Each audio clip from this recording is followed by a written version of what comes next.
Once again.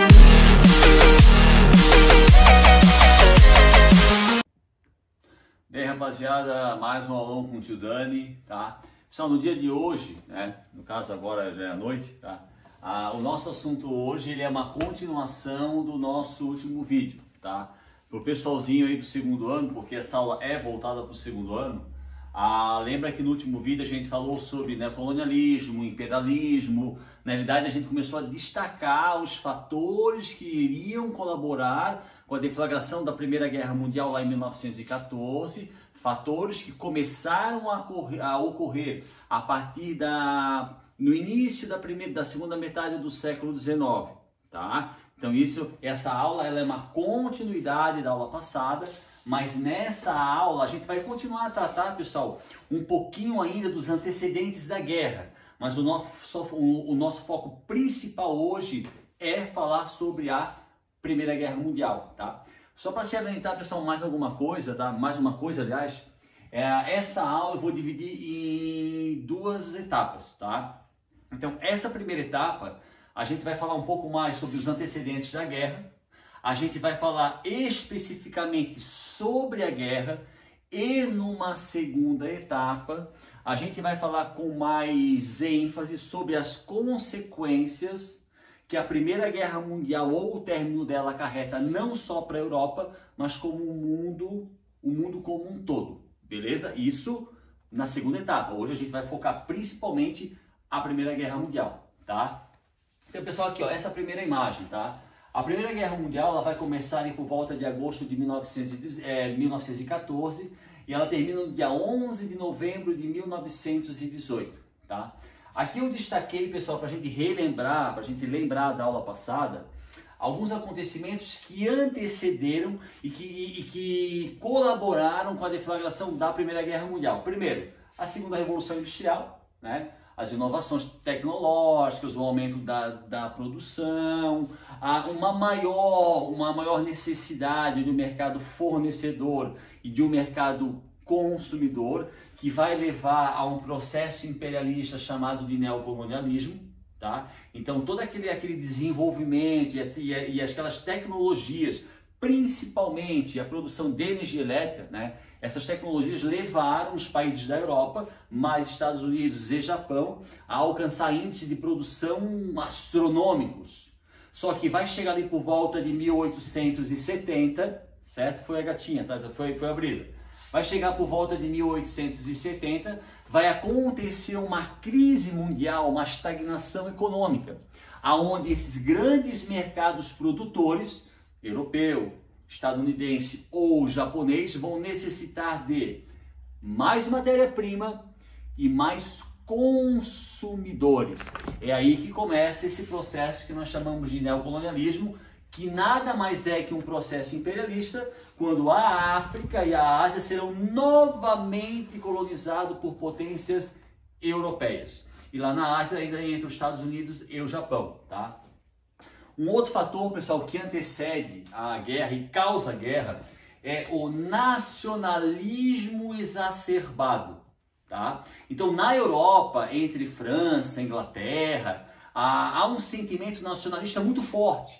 E esse sentimento nacionalista, além de levar a um outro sentimento que nós chamamos de xenofobia, ele vai levar a uma competição muito acirrada entre os próprios países da Europa. Competição, pessoal, principalmente por colônias, principalmente por matéria-prima, principalmente por mercado consumidor, que é o que vai levar ao neocolonialismo, o neocolonialismo, pessoal, é o fator principal que causa a Primeira Guerra Mundial. Outro fator importante, pessoal, que a gente não pode esquecer, que eu digo que é um dos dois principais, o surgimento da Alemanha em 1871. Lembrando de aulas passadas, lá da nossa aula sobre unificação da Alemanha, a Alemanha ela já surge forte, porque a Alemanha, antes de ser Alemanha, o que ela era? A Prússia. A Prússia, mesmo antes de se tornar Alemanha, ela já era uma potência industrial inserida dentro da Segunda Revolução Industrial. Quando houve aquela partilha da África, lá da Conferência de Berlim, a Alemanha, a princípio, ela não se interessou muito por colônias, mas esse interesse vai mudar. Porque quando a Alemanha surge, ela já surge forte.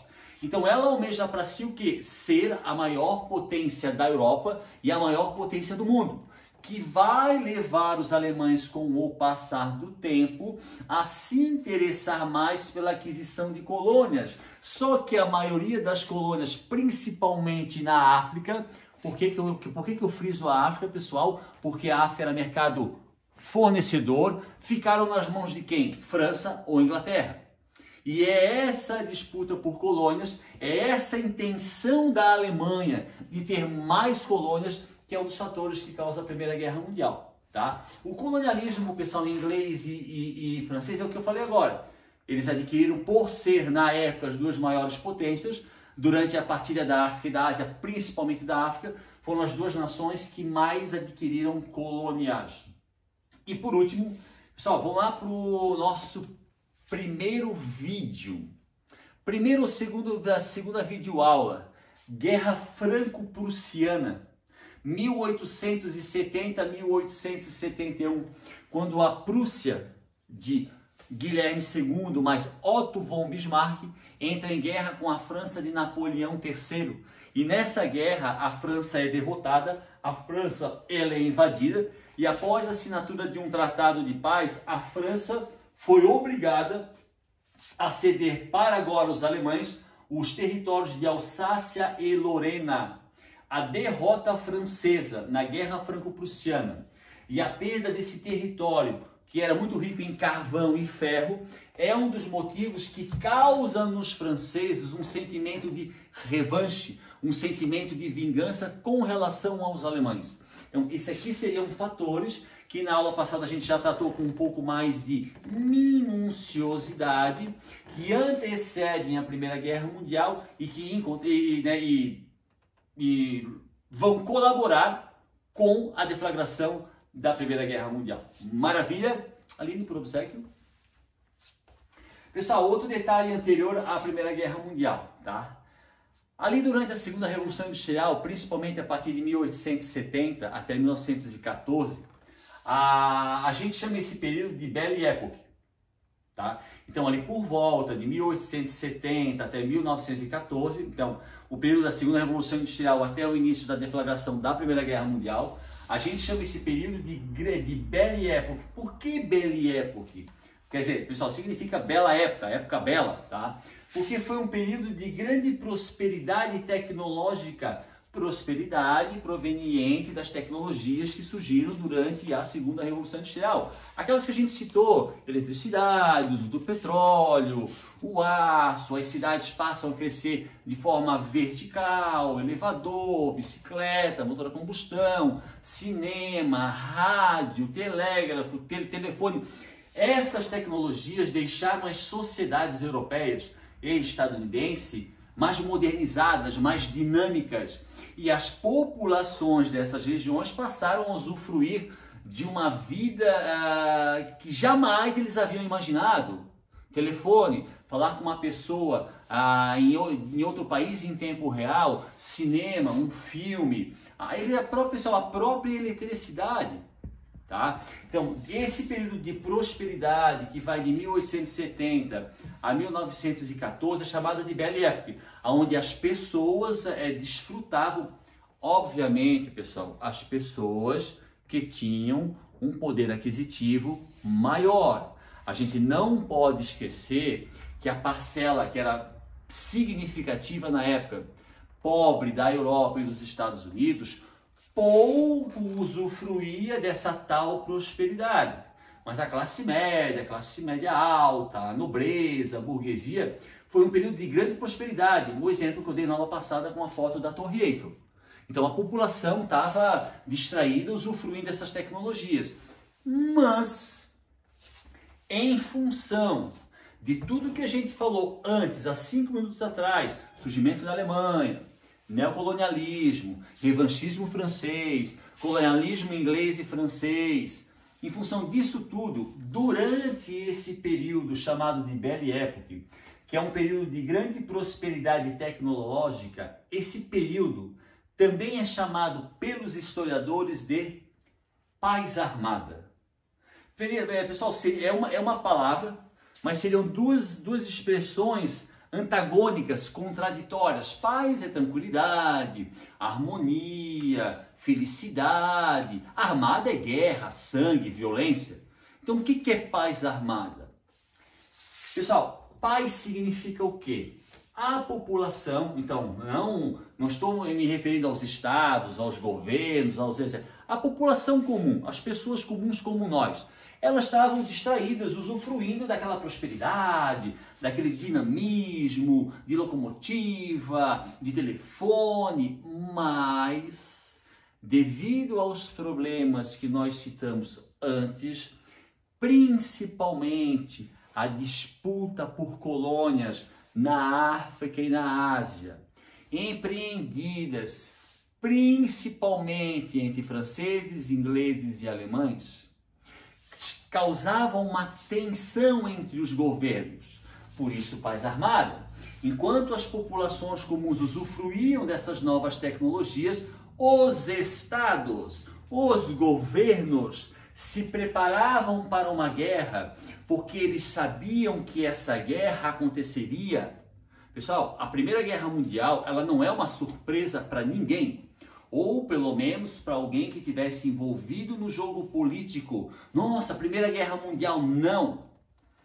Já ali no final do século XIX, as principais potências da época, elas sabiam, elas tinham certeza que aconteceria um conflito de grandes proporções.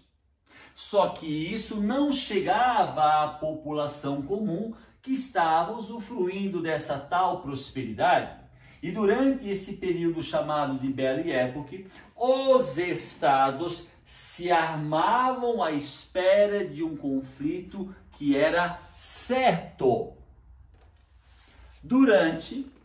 Como o conflito era certo, pessoal, ninguém queria participar da guerra sozinho. Então, durante a paz armada, se formaram duas alianças, e essas alianças serão as alianças que vão se confrontar,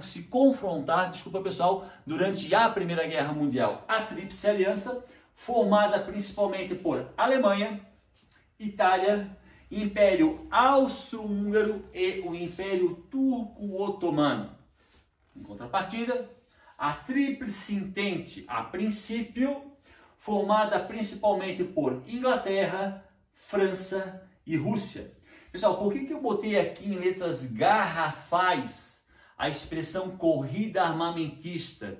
Porque é isso que acontece durante esse período chamado de Belle Époque, que vai mais ou menos de 1870 a 1914. Houve uma corrida armamentista. O que significa isso?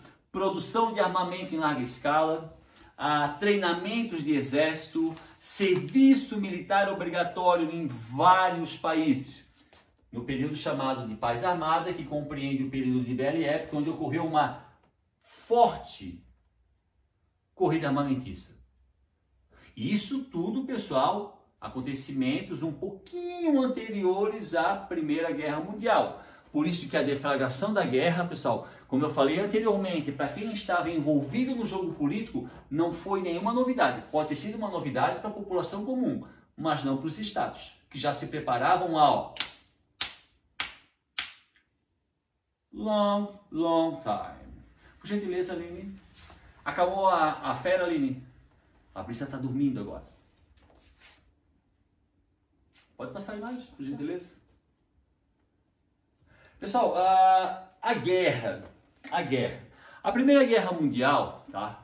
Obviamente que ela não vai ter a mesma abrangência, apesar de ser uma guerra mundial, do que a Segunda Guerra Mundial, tá? Mas é mundial.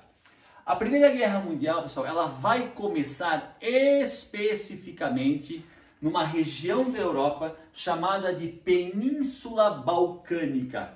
Nossa, professor, mas o que é a Península Balcânica? Pessoal, país para vocês se situarem melhor. Países que se localizam na Península Balcânica. Isso, pessoal, mapa de hoje, mapa atual, tá? Romênia, Bulgária, Grécia, Macedônia, Albânia, Kosovo, Montenegro, Sérvia, Bósnia e Herzegovina, Croácia e Eslovênia, Moldávia e um pedaço da Turquia. Essa região, pessoal, são países de hoje. Quando houve a Primeira Guerra Mundial, a configuração dos territórios era bem diferente do que é hoje. Beleza? Por exemplo, não havia Turquia, havia Império Turco-Otomano. Não havia aqui a Hungria, havia Império Austro-Húngaro. Tá? Aqui nessa região é que vai ser deflagrada a Primeira Guerra Mundial. Por quê? Pessoal, eu não escrevi aqui na nossa aula, tá? Mas antes do surgimento da Tríplice Aliança e da Tríplice Entente, antes dessas duas alianças surgirem, são as alianças que vão deflagrar a guerra, existia uma aliança chamada Aliança dos Três Grandes Imperadores. Foi uma aliança formada por Alemanha, formada pelo Império Austro-Húngaro e formado pelo Império Russo. Então, no período anterior à formação da Tríplice Entente e da Tríplice Aliança, existiu uma outra aliança chamada Aliança dos Três Grandes Imperadores, formadas por Alemanha, Império Austro-Húngaro e Império Russo. Por que essa aliança não vingou? Porque o Império Austro-Húngaro e o Império Russo, eles tinham um mesmo interesse. Esses dois impérios, pessoal, eles tinham um interesse muito grande em dominar, em influenciar a região da Península Balcânica. Pessoal, em nível de curiosidade, essa região aqui, ó, antes dela ser formada por vários países, ela foi um pedaço de terra pertencente ao Império Turco-Otomano. Mas ali na metade do século XIX, em função daquilo que a gente falou do nacionalismo, essas regiões começaram a conquistar a independência, e veio a Croácia, veio a Bósnia, veio a Sérvia. E após a Península Balcânica conquistar a independência com relação ao Império Turco-Otomano, ao Império Austro-Húngaro e a Rússia passaram a cobiçar essa região. Por isso que a Aliança dos Três Grandes Imperadores, por que ela não deu certo? Porque essas duas nações, o Império Austro-Húngaro e o Império Russo, tinham interesse na mesma região. Que região? A Península Balcânica. E é aqui, meus senhores e senhoritas, que vai começar a Primeira Guerra Mundial. Por quê? Aline, por obséquio. Pessoal, quando a gente estuda a Primeira Guerra Mundial, esse aqui é o fato mais famoso. Pessoal, isso aqui é uma foto real, tá? Esse aqui realmente é o arquiduque austríaco, o herdeiro do trono do Império Austro-Húngaro, Francisco Ferdinando, e sua esposa. Pessoal, como o Império Austro-Húngaro tinha interesse na região da Península Balcânica e sabia do interesse russo, em julho ou julho de 1914, o arquiduque, o herdeiro do trono do Império Austríaco, ele fez uma visita à cidade da Bósnia, a capital Sarajevo.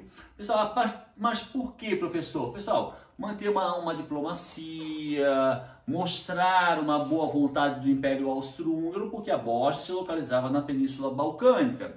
A Península Balcânica era uma região onde a Áustria queria influenciar. Nada mais normal do que um nobre, um herdeiro austríaco ir para a Bósnia para manter seria uma visita diplomática. Só que numa região extremamente tensa, porque a Bósnia faz fronteira com a Sérvia, e a Sérvia, nesse contexto de conflito, ela estava ao lado do Império Russo.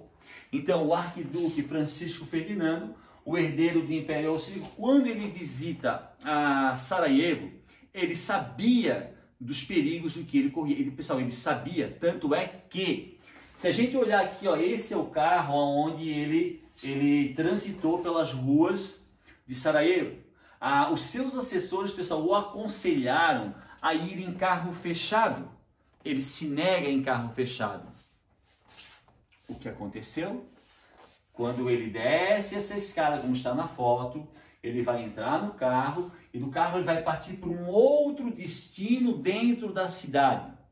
E durante esse trajeto, ele sofre 4 atentados. 3 tentativas e na 4ª vez, ele e a esposa são assassinados. Professor, por que ele não parou no primeiro? Pessoal, não me perguntem, porque eu me faço essa pergunta todo santo dia. Durante o trajeto, pessoal, daqui ao destino onde ele chegaria, ele sofre 3 tentativas de assassinato, continua o percurso na 4ª, ele e a esposa a tiros são assassinados por um estudante sérvio pertencente a uma organização terrorista sérvia chamada Mão Negra. Organização sérvia financiada, Aline, pelo Império Russo. Por que pelo Império Russo? Porque os russos não tinham o mínimo interesse de ver a influência austríaca aumentar na região. Esse episódio, o assassinato do arquiduque, do herdeiro do Império Austro-Húngaro, Francisco Ferdinando, e de sua esposa, na cidade de Sarajevo, Bósnia, em julho de 1914, causa a Primeira Guerra Mundial. Lembrando, meus queridos, esse não é o fator principal que causa a guerra. Os fatores principais são aqueles que nós discutimos aqui e na aula passada. Esse vai ser o pretexto usado pelos integrantes da Tríplice Entente e da Tríplice Aliança, é um pretexto para deflagrar a guerra que já era esperada desde o final do século XIX. Então, o Império Austro-Húngaro declara guerra à Sérvia, os russos, para proteger a Sérvia, declaram guerra ao Império Austro-Húngaro, para auxiliar o Império Austro-Húngaro, a Alemanha declara guerra à Sérvia e à Rússia, e aí começa em agosto de 1914 a Primeira Guerra Mundial, ou como é chamada na Europa de a Grande Guerra. Esse aqui vai ser o episódio, o assassinato do Francisco Ferdinando, o pretexto usado pelas potências da época, Tríplice Aliança e Tríplice Entente, para iniciar a Primeira Guerra Mundial. Beleza, galera? Aline, por obséquio.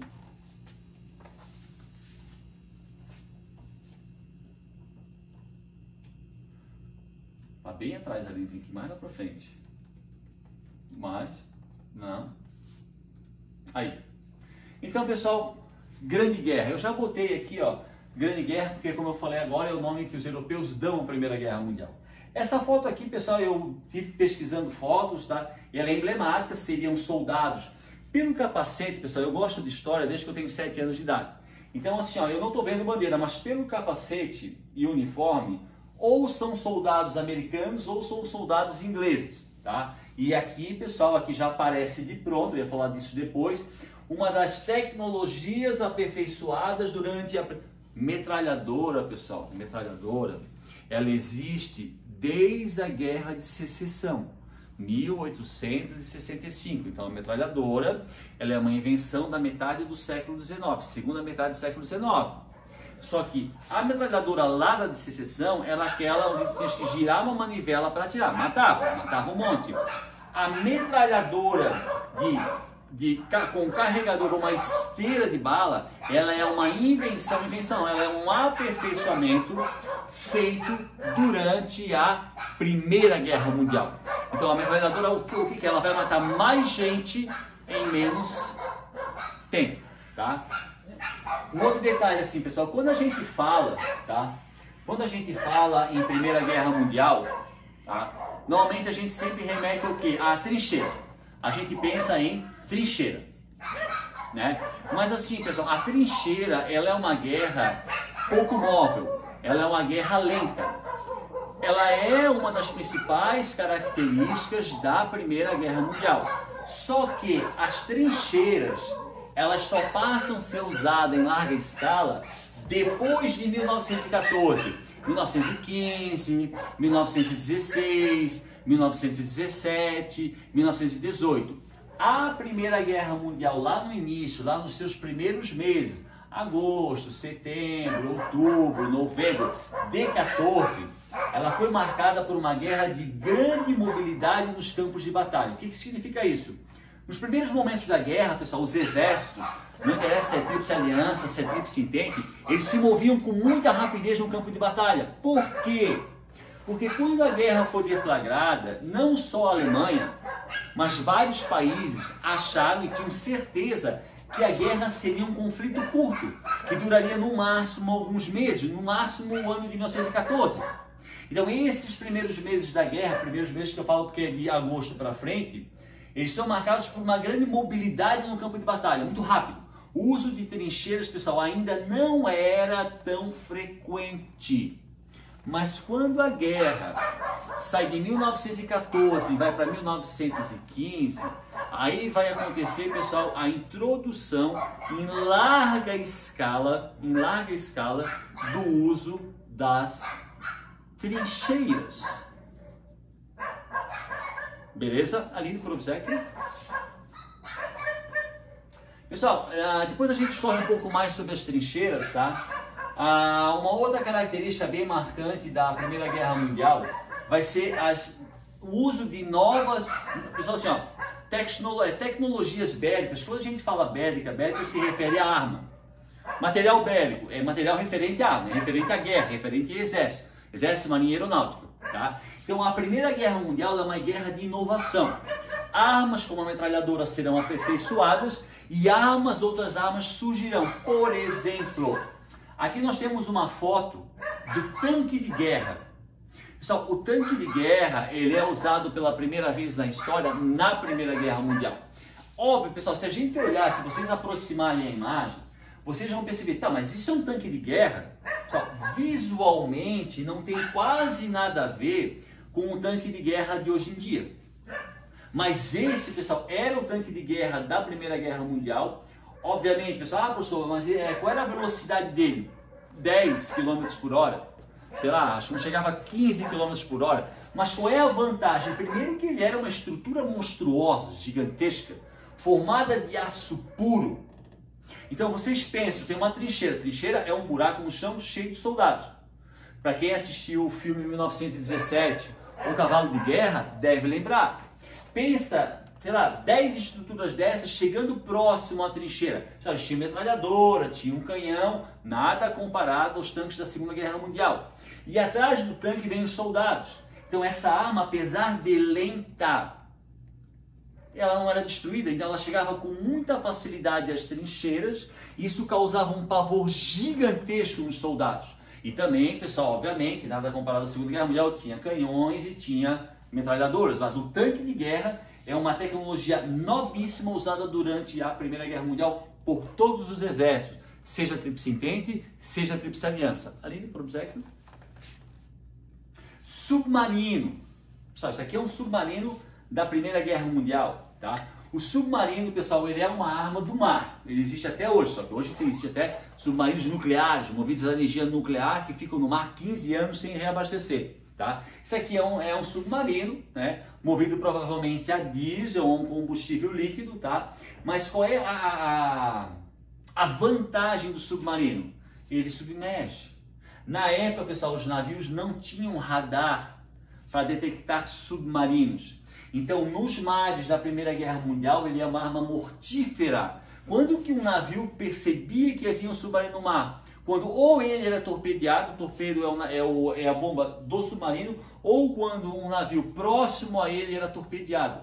E pessoal, essa arma de guerra, ela vai ser usada em larga escala, principalmente pelos alemães.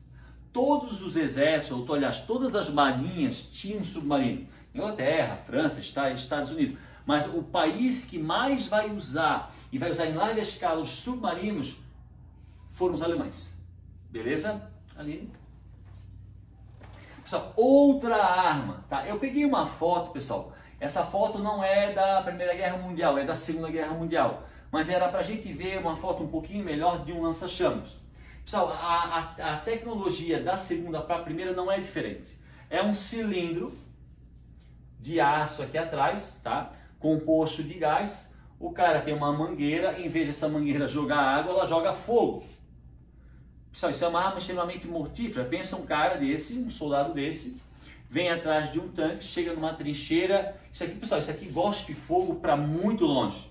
Já viram uma mangueira de bombeiro? Quando o bombeiro, quando ele acende a mangueira, ele tem que segurar, porque senão ele voa. E lança muita água, com muita pressão, isso é um lança-chamas. Mas em vez de sair água, Aline, sai fogo. Aí tu chega na trincheira.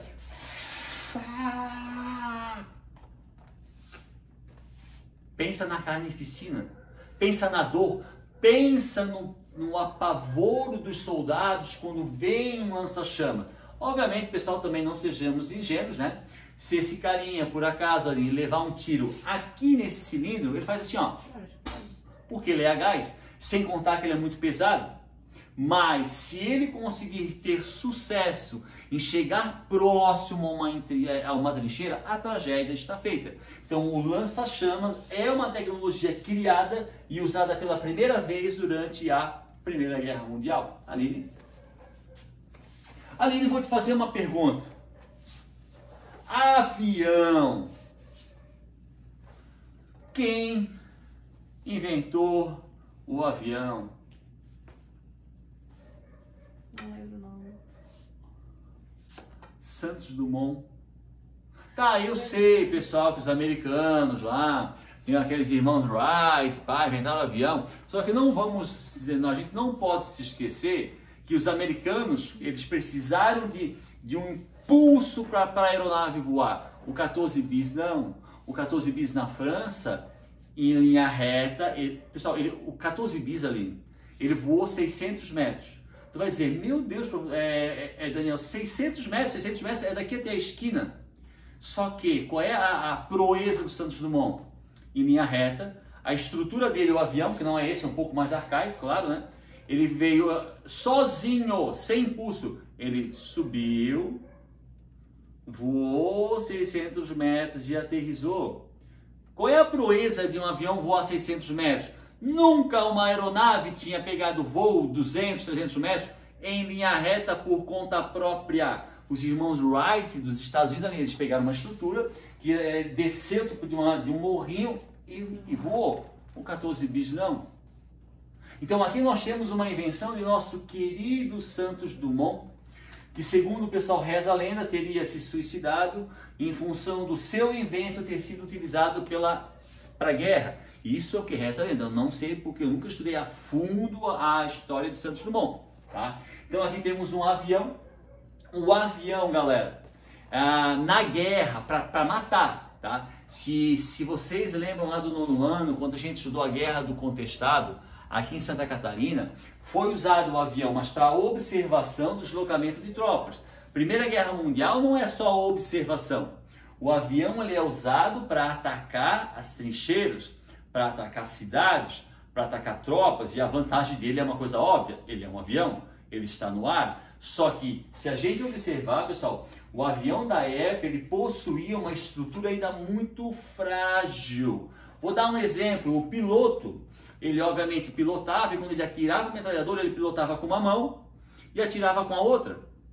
O avião, esse avião, pessoal, não é que nem a Segunda Guerra Mundial que ele jogava bomba por baixo, chegava numa cidade, não. Ao lado do piloto tinha uma bomba desse tamanho, ele pilotando, ele pegava a bomba e jogava com a mão. Porra! E pensa, para jogar uma bomba, pessoal, porque a gente estuda física, tu joga uma coisa lá do alto, ela não cai em linha reta, ela vai fazer isso aqui, ó. Vai fazer isso aqui, ó. Então, para que não caísse na trincheira do seu exército, o piloto era obrigado a sobrevoar numa altitude mais baixa para poder jogar bomba na trincheira do inimigo. A partir do momento que esse avião ele baixa de altitude, ele é um alvo muito fácil para as metralhadoras. Mas apesar disso, é uma vantagem gigantesca o avião. Uma máquina agora de guerra usada em larga escala, tanto pela Tríplice Aliança como pela Tríplice Entente nos campos de batalha da Segunda Guerra Mundial. Lembre-se de um nome. Até hoje, é considerado o Barão Vermelho, que era um aviador do exército alemão, ou da aeronáutica alemã. Ele era considerado o melhor aviador, abatendo, se eu não me engano, por volta de 300 pilotos, 300 aeronaves inimigas, é claro, e ele foi abatido por um aviador inglês, se eu não me engano, em 1918. Tá? Mas, inclusive, se vocês forem na Netflix, no YouTube, vocês vejam o filme Barão Vermelho. É bem interessante, tá? Aline, por favor. Aqui, pessoal, Aline, assim, ó, tu olha essa imagem. O que tu pensa assim já de prima? Olhando essa imagem. Em que sentido? Tá, eles estão de máscara, tá? Por que eles estão de máscara? O cavalo está de... É por causa do coronavírus? Pra se proteger de algum fator externo? Tipo, Um gás? como é que a gente chama uma bomba que em vez de explodir, lançar ferro, ela lança gás? Como é que chama esse tipo de arma? Um gás venenoso. Ai, esqueci. Arma química. Isso. Pessoal, a Primeira Guerra Mundial, se vocês estudarem de uma forma um pouco mais aprofundada, não é o primeiro conflito do planeta a usar armas químicas. Existe uma tal de Guerra da Crimeia, se vocês estudarem com mais profundidade, onde já tem sido usado armas químicas. Só que pela Primeira Guerra Mundial ser uma guerra mundial, essa arma foi usada em larga escala. Então, no caso da frota, que seriam soldados alemães e um... Isso é um burro, né, Aline? Ah? Isso é um burro, não é um cavalo, né? É um jumento. É um jumento, isso, obrigado. Né? Obrigado. Então, tem os dois soldados alemães e o jumento, e eles estão usando máscaras. Por que máscara, pessoal? Quando a guerra começa, pessoal, os alemães, a princípio, eles usam sobre as tropas da Tríplice Entente inseticida. Esse que a gente usa para matar barata, matar mosquito, ele foi usado nos campos de batalha da Primeira Guerra Mundial. Só que com o passar do tempo, os alemães desenvolveram uma outra arma, deixam de usar o inseticida comum e passam a usar o gás mostarda, muito mais mortífero do que o inseticida normal. E esse gás, por ser mais pesado, quando ele é lançado por uma bala de canhão, desculpa, por um projétil de canhão, esse gás, como ele é mais pesado, a tendência dele é vir para baixo. Trincheira são buracos.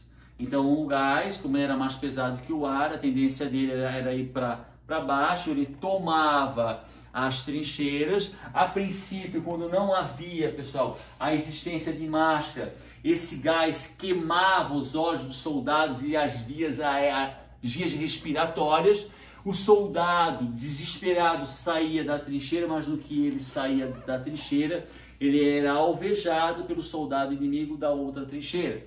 Aí, com o passar do tempo, os exércitos, não só o exército alemão, mas todos os exércitos, tá, passaram a usar as máscaras, que também não deixa de ser uma invenção utilizada, uma tecnologia utilizada durante a Primeira Guerra Mundial. Tá? Por incrível, pessoal, é um fato bem interessante, que durante a Segunda Guerra Mundial, apesar da Alemanha ter armas químicas, ela não usou. Por que, professor? Porque, obviamente, se a Alemanha tivesse usado armas químicas, os americanos também usariam e os soviéticos também usariam. Porque todos os países, até hoje, as principais potências, pessoal, do mundo, até hoje, têm armas químicas e armas biológicas.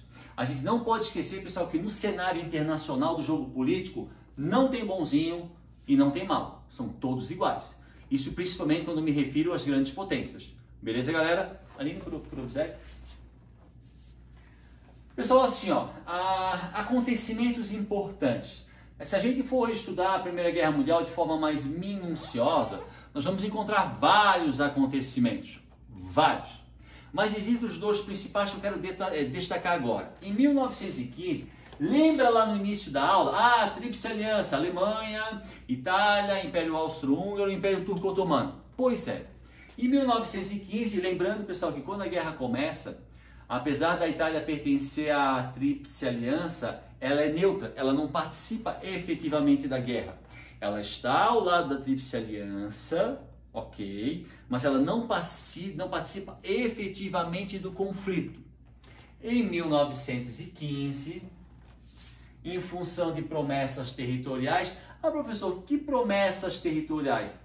Ali ao norte da Itália, pessoal, e existe uma região que hoje a gente chama de Trentino, onde existe uma cidade chamada Trento, por isso que existe a cidade de Nova Trento.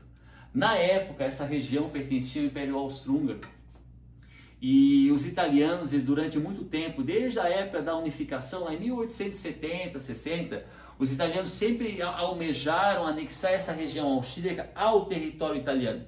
Só que não conseguiram, ela pertencia ao Império Austro-Húngaro. Durante a Primeira Guerra Mundial, os ingleses e os franceses prometeram aos italianos o seguinte: se a Itália aderisse à Tríplice Entente, então se ela saísse da Tríplice Aliança e passasse para a Tríplice Entente, ao final do conflito, a Tríplice Entente, formada principalmente por Inglaterra e França, dariam à Itália aquele território que até então pertencia ao Império Austro-Húngaro. Em função dessas promessas, a Itália, em 1915, sai da Tríplice Aliança e passa para a Tríplice Entente. Trairagem, mas aconteceu. Agora o fato que vai mudar a guerra é o seguinte: 1917, pessoal, antes de eu falar qualquer coisa, tá? A guerra acaba em 1918, mas até 1917 a Alemanha estava ganhando a guerra. Até, pessoal, 1917 a Alemanha estava ganhando a guerra. No ano de 1917 a Rússia sai do conflito. O Império Russo sai do conflito, sai da Tríplice Entente, sai. Assina uma rendição, um tratado de paz com os alemães. Por que, professor, que a Rússia, o maior país do mundo, o Império Russo, sai da guerra? Aline, pode passar para a próxima imagem, por favor? Por causa da Revolução Russa, que vai ser o nosso próximo assunto. A gente não pode esquecer, pessoal, que em fevereiro de 1917 e depois em outubro de 1917 explodem duas revoluções. Então explode em 1917 a Revolução Russa. Aqui eu coloquei uma foto de quem? Aline, se eu perguntar quem é na foto, eu estou forçando a barra?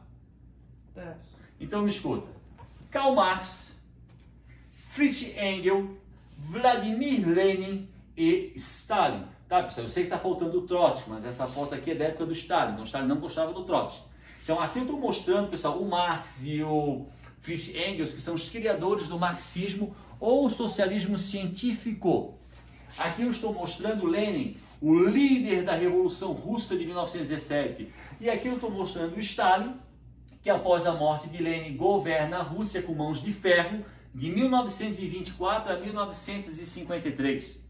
Então a Rússia, pessoal, o Império Russo, ele sai da Primeira Guerra Mundial por causa da Revolução Russa, que era uma revolução que tinha como principal objetivo, a princípio, derrubar o czar Nicolau II da família Romanov. Até 1917, pessoal, a Rússia era uma monarquia absolutista, governada por uma dinastia, da dinastia dos Romanov, que governavam há séculos. E em 1917, no mês de fevereiro, explode a Revolução Russa, Lenin, Stalin, Trotsky, e essa revolução vai derrubar o czar. Pessoal, na época, rei na Rússia se chamava czar. Czar deriva da palavra César, César, Júlio César de Roma. Então a Revolução Russa vai derrubar o czar Nicolau II da família Romanov, devido à deflagração de uma guerra civil dentro da Rússia, chamada Revolução Russa. Os russos assinam um tratado de rendição para a Alemanha.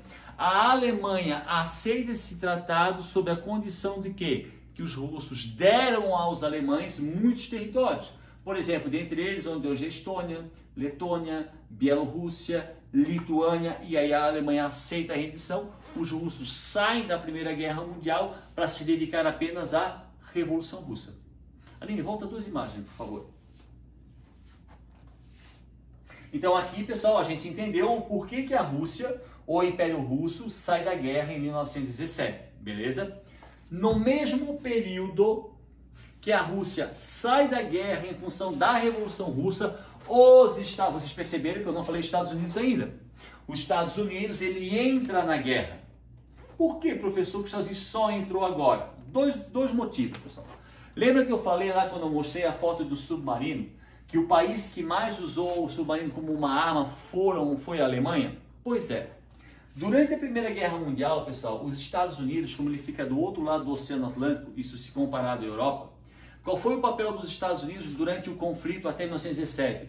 Ele fabricava todo tipo de produto, inclusive material bélico, armas, munição, farda, e ele vendia esse material bélico principalmente às potências da Tríplice Entente. O que os alemães fizeram? Começaram a utilizar os submarinos para afundar navios da Marinha Mercante Americana.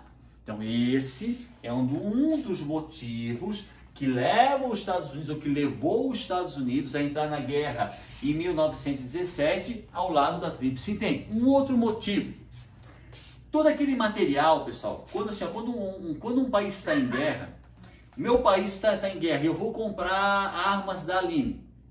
Como eu estou em guerra, eu não tenho como pagar em dinheiro para ela. O que ela faz? Ela vai me fornecer esse material bélico e eu vou assinar notas promissórias, me comprometendo a pagar tudo no final da guerra. Só que o que eu falei antes, pessoal? Em 1917, quem é que estava ganhando a guerra? Era a Alemanha.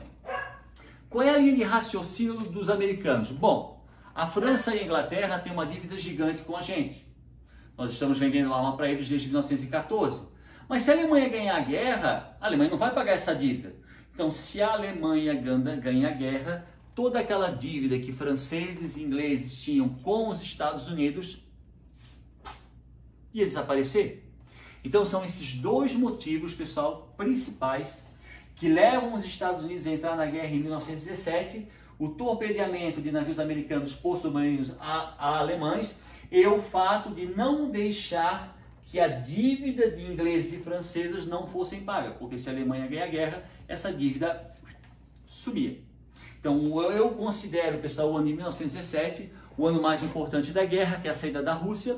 A entrada dos Estados Unidos vai mudar um pouco o jogo dentro da guerra, mas ainda não é o motivo principal que causa a derrota da Alemanha.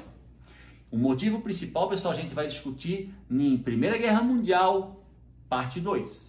Tá? A entrada dos Estados Unidos causa ali claro, no campo de batalha, pessoal, os Estados Unidos não é bombardeado, a indústria americana continua a produzir tranquilamente. Então, a entrada dos Estados Unidos causa uma mudança no fronte de batalha? Causa. Mas não é o motivo principal que causa o final da guerra. Beleza, Aline? Aí tem isso.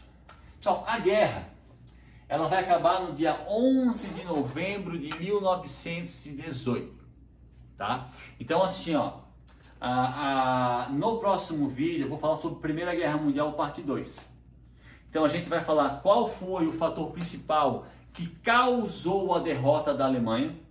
Vamos falar depois, além disso aqui, outras consequências da derrota da Alemanha, dentre elas o Tratado de Versalhes. Segunda parte, falaremos sobre a relação do final da Primeira Guerra Mundial com o surgimento do nazismo. E também, em nível de curiosidade, pessoal, na segunda parte, nós falaremos sobre a participação do Brasil na Primeira Guerra Mundial. Então, aqui, pessoal, nesse momento aqui, ó, eu estou citando algumas consequências da Primeira Guerra Mundial. Então, são consequências provenientes do final da guerra. Não são todas, tá? Então, primeiro, a derrota da Tríplice Aliança, uma coisa óbvia, principalmente da Alemanha. Na Primeira Guerra Mundial, parte 2, a gente vai saber o porquê, tá? Quando a Alemanha perde a guerra, pessoal, a Alemanha era uma monarquia. Ela era governada pelo Kaiser Guilherme II, filho de Guilherme I, o Kaiser que tinha unificado o território da Alemanha. A monarquia na Alemanha, ela acaba em 1918, após uma guerra civil dentro da Alemanha, que a gente vai discutir depois também. Pessoal, quando acaba a guerra, dentro da Alemanha é deflagrada uma guerra civil. Essa guerra civil vai proclamar a República de Weimar. Weimar é o nome de uma cidade alemã. Então a Alemanha deixa de ser uma monarquia após a guerra para ser uma república. Terceiro, pessoal, impérios como o Império Austro-Húngaro e o Império Turco-Otomano, eles vão desaparecer. Quando esses impérios desaparecem, eles vão dar origem na Europa ou na Ásia, no Oriente Médio principalmente, a vários países. O surgimento, pessoal, seja na Europa, seja no Oriente Médio, seja na Ásia, de novos países, é uma das consequências da Primeira Guerra Mundial. Quarta, Liga das Nações. Pessoal, eu botei aqui, ó, semelhante à ONU. A Liga pensa assim, ó, pensa uma ONU, só que menor, uma ONU menos eficiente. Então, após a Primeira Guerra Mundial, com a intenção de evitar a deflagração de novas guerras, os países da Europa vão criar a Liga das Nações, algo parecido, não é igual, parecido com a ONU criada após o final da Segunda Guerra Mundial. Obviamente, pessoal, que essa Liga das Nações não vai dar certo, a gente vai explicar na parte 2 o porquê, porque se tivesse dado certo não teria ocorrido a Segunda Guerra Mundial, tá? E por último, pessoal, quando a guerra acaba, pessoal, quando a guerra começa, a principal potência do mundo era a Inglaterra.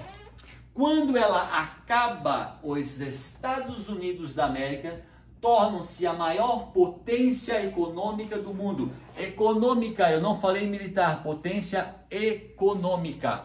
Então aqui, pessoal, eu estou citando 5 consequências do final da Primeira Guerra Mundial, tá? Aline, por gentileza. Isso. Então eu estou citando, eu estou citando 5, não, fica aí. Não, volta. Tá onde? Aqui. Mas tava ali. 5 consequências da Primeira Guerra Mundial. Então, frisando, pessoal, na próxima aula, Primeira Guerra Mundial, nós vamos falar sobre outras consequências, dentre elas, o porquê da derrota da Alemanha, como aconteceu essa transformação de monarquia para a república. Vamos falar o que foi o Tratado de Versalhes. Vamos falar sobre as consequências que o Tratado de Versalhes trouxe à Alemanha e qual a relação do Tratado de Versalhes com a Segunda Guerra Mundial. E também daremos início de forma resumida ao nazismo, já antecipando, pessoal, o Tratado de Versalhes, a derrota da Alemanha na Primeira Guerra Mundial, são fatores que vão colaborar com o surgimento e fortalecimento do nazismo dentro da Alemanha e depois com a Segunda Guerra Mundial. Mas tudo isso na segunda parte sobre Primeira Guerra Mundial. E também falaremos, obviamente, sobre a participação do Brasil no conflito. Maravilha, galera? Então, ó, estudem, anotem, tá? Quando nós tivermos a nossa videoconferência ou a aula live, obrigado, Aline, a aula live, tá? Tirem as suas dúvidas, pessoal, perguntem para mim, assistam um vídeo, eu tive dúvida em tal coisa, me perguntem, pessoal, me perguntem e estudem, beleza? Então, galera, continua se inscrevendo, continua curtindo, se inscrevendo no canal, né? Continuem curtindo e outras videoaulas virão. No caso do segundo ano, Primeira Guerra Mundial, parte 2, beleza? Valeu, galera! Boa noite, tô falando boa noite porque agora é noite, a Brisa tá em cima do teclado, tá? Um beijo para todo mundo. Falou!